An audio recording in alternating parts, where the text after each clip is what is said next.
Finding the routing number on the Wells Fargo application is very easy to do. Today, I'm going to show you how to do it. First of all, open the Wells Fargo mobile application.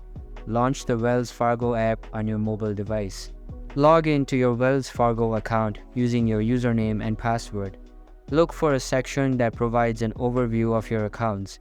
This is typically the main dashboard or home screen.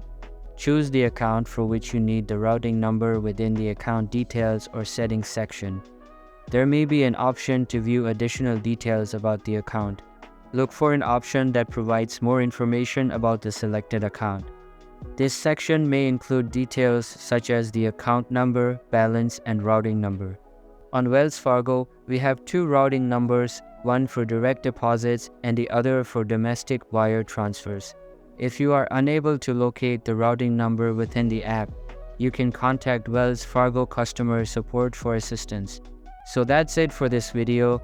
Make sure to give this a big thumbs up, subscribe to the channel. Thanks.